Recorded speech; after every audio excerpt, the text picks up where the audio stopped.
Marking out for your storage stand. We're going to convert our cardboard model which we've made in a previous lesson, and we're going to use that to mark out our piece of work. Your piece of work will consist of a long piece of birch plywood, about 600 millimeters long, and if you take your model apart and keep the finger joint together, they're important that you keep those together. The bridle joints here are less important, but they still need to be relatively close to the parts, but it's really important that you get the fingers to match. I'm going to initially just mark out with a red crayon where we're going to cut the parts. So I'm going to mark here, and I'm going to mark here, and I'm going to mark here, because they're going to be the three places on this particular work where we're going to need to use a saw, and eventually we're going to need to cut out here and here. I can't use the model to accurately draw around because it's not accurate enough. This joint particularly is not even made in the quite the same dimension.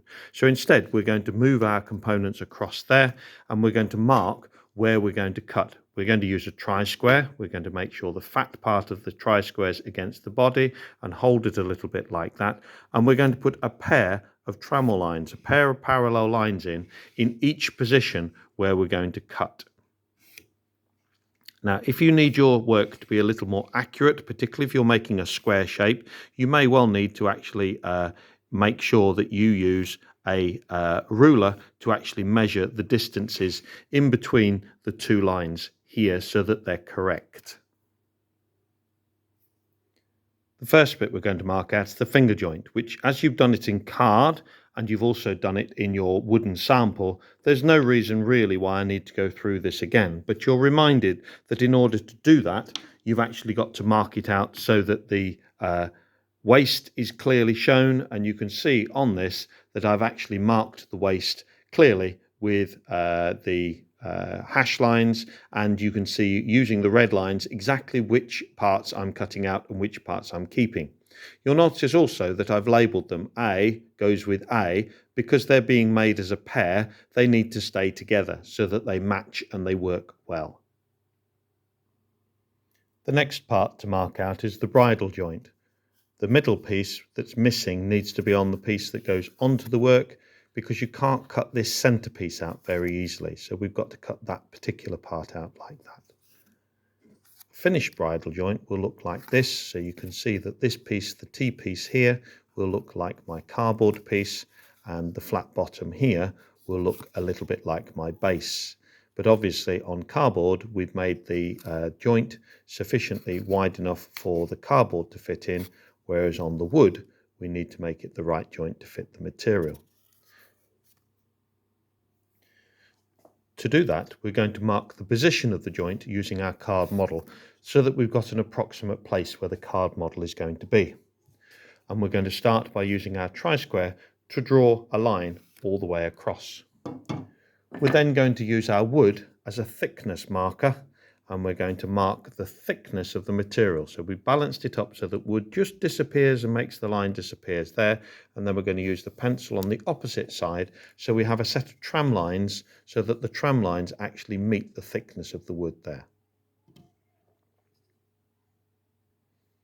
We also need to mark the thickness of the wood at this end to match the cutout that we're going to need to make here.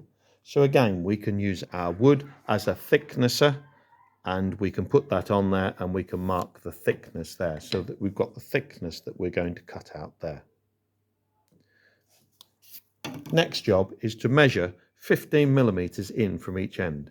So we're going to use the ruler, start at 0, go to the 1 centimeter mark and go to the little ½ centimeter mark halfway through. So that's the 15 mil. And we're going to use that 15 mil at the top, and we're going to use the 15 mil at the top there. And we're also going to use the 15 here. And here I'm starting at the 15 and I'm marking at the 0 rather than turning the ruler around, because it's just easier to do that.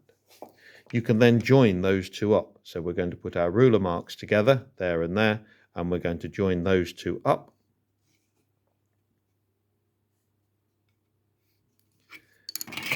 And you can see now those two joints are marked, but it's not very clear which parts we're going to cut out.